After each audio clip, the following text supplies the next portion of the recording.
My fiancé looked me straight in the eye and said, "I can't marry someone who still thinks this small." I didn't beg, argue, or ask her to stay. I just quietly canceled everything. 8 months later, she walked into a luxury hotel ballroom and froze when she saw my face printed across the main event banner. "I can't marry someone who still thinks this small." She said it the way you'd cancel a subscription. Calm, final, barely even looking up from her phone. I stood there in our kitchen, holding 2 mugs of coffee I'd just made for us, and for a second I thought I'd misheard her. I hadn't. That sentence wasn't just a breakup line. It was a verdict, delivered after 3 years, delivered over breakfast, delivered with the same energy someone uses to decline a calendar invite. I set both mugs down on the counter. I didn't slam them. I didn't argue. I didn't ask her what she meant, because somewhere deep in my chest, I already knew. She'd been building toward this for a while. I just hadn't let myself see it clearly until the words were already in the air between us. I looked at her once, really looked at her, and she was already scrolling again. I walked out of the kitchen, went to the bedroom, sat on the edge of the bed, and stared at the floor for about 4 minutes. Then I picked up my phone, and I started making calls. Not to beg, not to explain, not to fight for something that had already made its exit. I called the venue coordinator first, then the caterer, then the photographer, then the florist. Every call the same, calm, direct, done. What I didn't know in that moment, what I couldn't have known, was that 8 months later, I'd be standing in a room I'd never imagined being in, and the woman who said those words to me would walk through the door, look up, and freeze. Because my face would be on the banner. Not hers. Mine. If you enjoy real stories like this, subscribe, because what happened next changed everything for me. Let me back up a little, just enough so this makes sense. I was 31. Celine was 29. We'd been together for 3 years and engaged for 11 months. The wedding was 6 weeks out. That's the part that still does something to me when I say it out loud. 6 weeks. Invitations sent, deposits paid, vows half written in a notebook on my nightstand. And I'd been happy. That's the thing people always seem surprised by when I tell them this story. They expect me to say I saw it coming, that things had been bad for months, that I was secretly miserable. But I wasn't. I was genuinely, stupidly happy, the kind of happy that makes you a little blind. I had a small business I'd been building for 2 years, a consulting firm, just me and 2 part-time contractors at the time. Nothing flashy. We worked with mid-sized companies on operational efficiency. We were profitable. We were growing. But we were small. And small, to Celine, had started to feel like a character flaw. It hadn't always been that way. When we met, she'd actually been drawn to the fact that I was doing my own thing. She worked in finance, wealth management at a firm in Midtown, and she talked a lot about wanting to eventually leave corporate life and build something of her own. We'd stay up late talking about ideas, about what it might look like, about the kind of life 2 self-made people could build together. I believed her. I believed all of it. But somewhere in the second year, I couldn't point to the exact moment, something shifted. The conversations about her leaving corporate life quietly disappeared. The interest she used to show in my work started thinning out. She started going to a lot of networking events. She started talking about a different set of people. People she'd met through her firm, people with exits and funding rounds and names that showed up in business coverage. People who operated at scale, as she started putting it. Scale. That word started showing up a lot. I noticed it, but I told myself it was just ambition talking. I told myself she was growing and I should support that. And I did support it.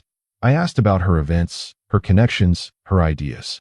I showed interest even when some part of me felt a quiet, uneasy distance growing. There's a version of paying attention that looks like trust. It felt like that for a while. I didn't realize how wrong I was until a Tuesday morning in April, 6 weeks before our wedding, when she looked me straight in the eye and said those words.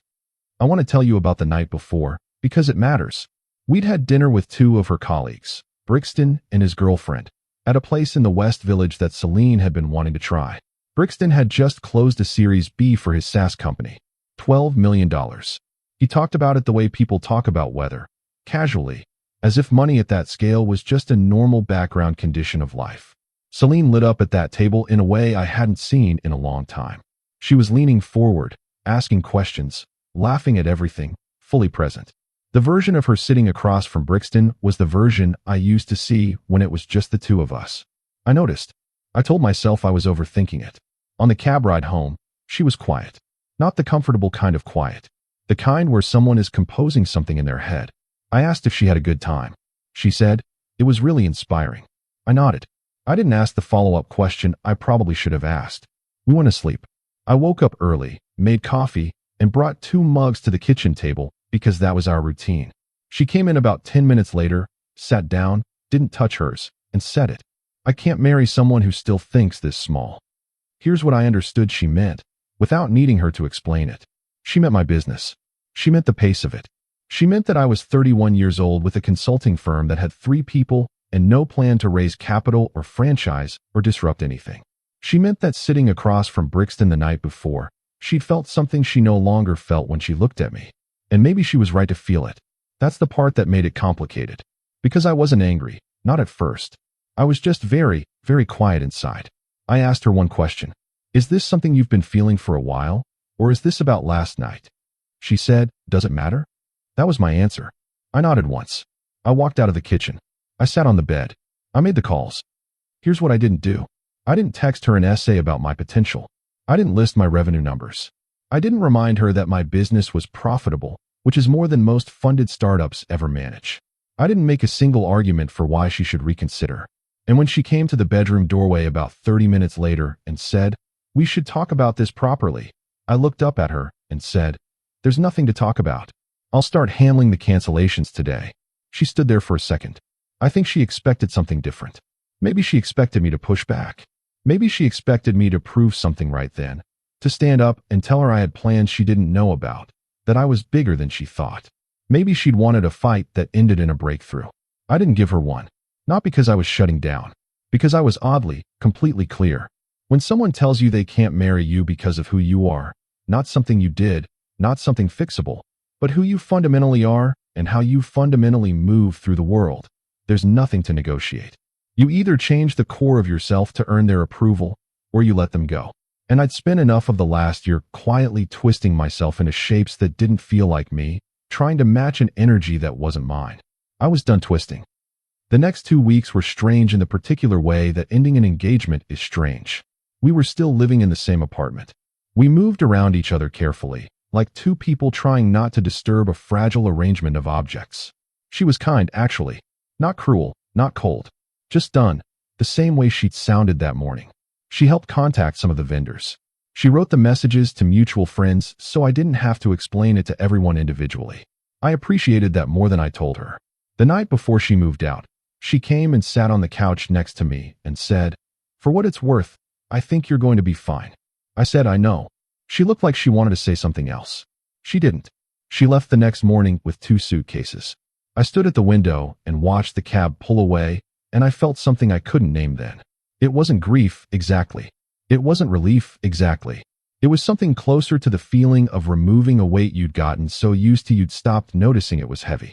And then I was alone. And I went to work. What happened over the next 8 months is the part of this story I still find difficult to explain without sounding like I'm constructing a redemption arc. I'm not. I'm not trying to tell you that a breakup made me great. Life doesn't work that cleanly. But here's what did happen.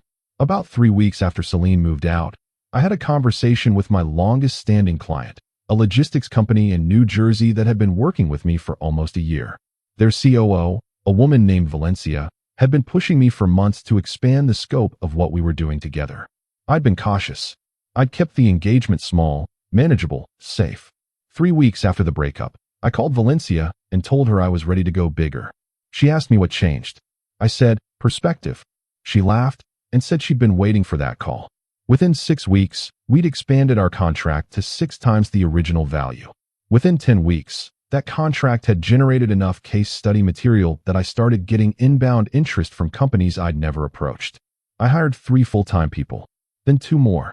I brought in a business development manager, a guy named Sibling, who had spent 6 years at a McKinsey subsidiary and wanted out of the corporate structure. He was relentless in the best way. By month 4, we weren't a small consulting firm anymore. We were something in between, not a startup, not a boutique, something growing too fast to categorize neatly. I worked 17-hour days for stretches that probably would have alarmed anyone who loved me. Nobody was alarmed. I was free to just build. There's a brutal, uncomplicated joy in that, in having nothing to protect except the work itself. I'm not saying it was healthy. I'm saying it worked. Month 6, Selim told me about a conference.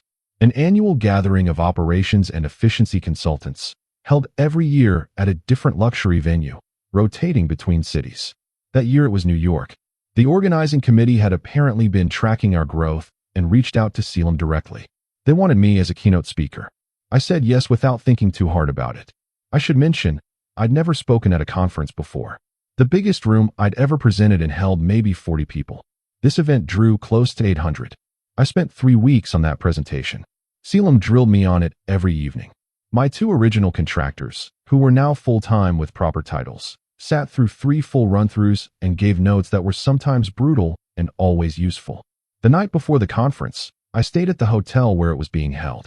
Ballroom floor, corner suite, which felt absurd and also exactly right. I didn't sleep well. I ordered room service at 2 in the morning and sat by the window looking at the city below and thought about nothing important. I thought about whether I'd paced the opening well. I thought about whether the 3rd slide was too dense. I did not think about Celine. I want to be clear about that. She was not in my mind that night. I had not been thinking about her for a long time. The morning of the conference, I came down early to check in with the AV team. The ballroom was not yet open to attendees. They were still setting up, round tables with white linens, a stage at the far end, lighting rigs being calibrated overhead. And then I saw it. The main event banner. Floor to ceiling. My photo on the left side.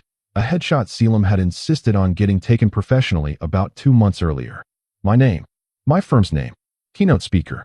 I stood there for a moment and I let it land. I didn't feel smug. I didn't feel vindicated. I felt something quieter than that. Something like arriving somewhere you always suspected you were going, even when the road wasn't clear. I thanked the AV lead and went to get breakfast. Registration opened at 9. I spent the morning in a green room off the main corridor, going over notes, doing the kind of pre-talk mental preparation that probably looks like zoning out to anyone watching. Selim came in and out with updates. At 11:15, he came in and sat down across from me with an expression I couldn't quite read. So he said. So I said, "There's someone here I think you might know." I looked at him. "Celine," he said. And then, watching my face, "She's registered." Apparently, she just made the jump, left her firm 2 months ago, started her own advisory practice. This is one of her first industry events. I sat with that for a second. "Does she know I'm speaking?" I asked. Selim said, "She's about to find out." The ballroom filled slowly at first, then quickly. 800 people is a lot of bodies in a room. The energy was the kind you feel before a good conference, not manufactured, genuinely expectant. I was in the wings, about 10 feet from the entrance to the stage, when I heard the applause for the MC's introduction start to build. And through a gap in the curtains at the side of the stage, I had a partial sight line to the main doors at the back of the room. I don't know what made me look. Some reflex. Some timing. But I was looking at the back doors when they opened, and Celine walked in. She was dressed well. She always dressed well. She had that quality of walking into a room like she'd already accounted for it. Until she stopped. She stopped because her eyes found the banner. The floor-to-ceiling banner with my photograph on it. I watched her freeze. Not dramatically. She didn't grab her chest or stumble. She just stopped mid-step, and for about 3 seconds she was completely still, and something moved across her face that I can't fully name. Surprise, clearly. Something more than surprise, maybe. Then the woman behind her almost walked into her, and Celine stepped forward and found a seat. I went on stage 6 minutes later. The lights were bright enough that I couldn't see most of the room. Just the first 3 or 4 rows, faces a little washed out. The rest of the ballroom a warm, dark blur of presence. I knew she was out there. I decided it was irrelevant. I gave the talk, and it was good. I know it was good not because I felt it in the moment. You're too inside it to judge in the moment, but because of what happened after. The kind of stillness a room can hold when it's genuinely paying attention is different from polite quiet. This was the first kind. Questions ran 15 minutes over the allotted slot because the MC kept taking one more hand. After I left the stage, there was a reception in the adjacent hall, cocktails and conversations, the standard conference social hour. I was surrounded for most of it.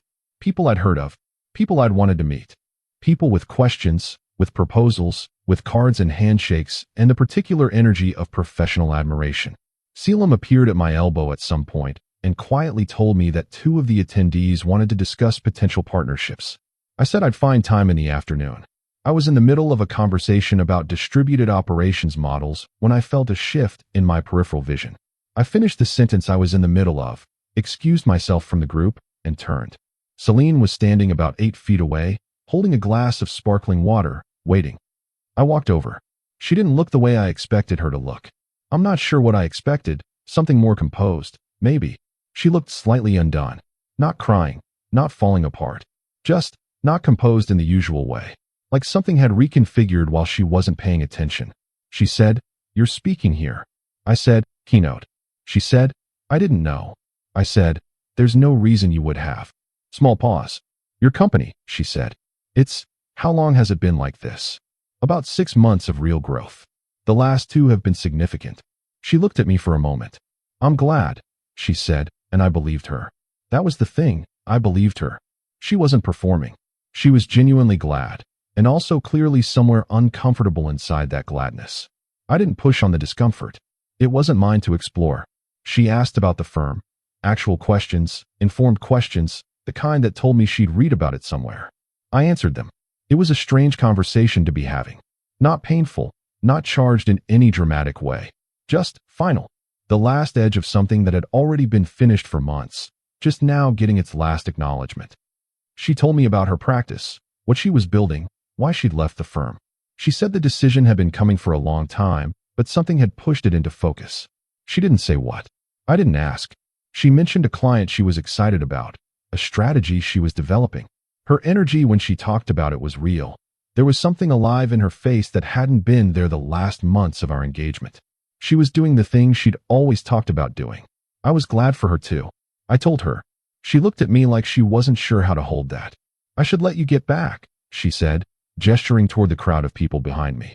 "Probably," I said. She held out her hand. I shook it. She started to go, and then she stopped, and she turned back, and she said, quietly, "Not performing this for anyone, just saying it to me. I got it wrong about you." I looked at her. "I know," I said. She nodded once. And then she walked away into the crowd, and I stood there for a moment. And then I turned back to the room full of people and the afternoon full of conversations, and I let the moment be exactly as small as it needed to be. Because there was no triumph in it. Not really. Here's the thing about being told you think too small by someone who loved you. You can spend a long time letting that sentence run in the background, low level, persistent, a radio left on in another room. You can make all your decisions in relation to it, trying to disprove it, or secretly terrified it's true, or some complicated dance between the two. Or you can do what I eventually figured out how to do. You can just let it sit there and build anyway. Not to prove her wrong. Not to show anyone anything. Just because building is what you do. Just because the work was always there, waiting, and the only thing that had changed was that nothing was asking me to shrink for it anymore. There's a moment in the middle of building something real. Not the beginning, not the breakthrough, but the long, uncertain middle, where you stop thinking about what other people see when they look at you. You stop tracking the external measure. You just go quiet inside and do the work. That's where I was for those 8 months. That's the part that actually made the difference. Not the anger, not the wound, not the idea of proving anyone wrong. Just the quiet, just the work, just the extraordinary, ordinary forward motion of someone who stopped asking for permission to take up space. I want to say one more thing, and then I'm done. Celine wasn't wrong that I was thinking small. I was. But she was wrong about what it meant. She read it as a ceiling. It was just the moment before a door opened. The difference between those two things is the entire story. And the difference between those two things is something only you can decide about yourself. No one else gets to decide it. Not the person who loves you. Not the person who leaves. Not even the room full of people applauding. Only you. Standing at the window at 2 in the morning. Deciding to go back to work. 6 weeks after the conference, I got an email from Celine. Subject line, a client referral. She had a client who needed exactly the kind of operational work my firm did. She thought of me first. She wanted to know if I was taking new clients. I read it twice. I wrote back one line. Send them over. That was it. No ceremony. No loaded language. No revisiting what had been or settling whatever score she might have imagined I was keeping. Just send them over. Because the work continues. Because the work was never about her. Because the work was always just mine. The banner stayed up for the full 3 days of the conference. I walked past it on the way to every session. On the last day, I stopped in front of it for maybe 30 seconds, took a photo on my phone, and kept walking. I never posted it. I didn't need to. Some things are just for you. Some proof is only ever for the person who needed it most. And I had already stopped needing it by the time I had it. That's how you know you got it right.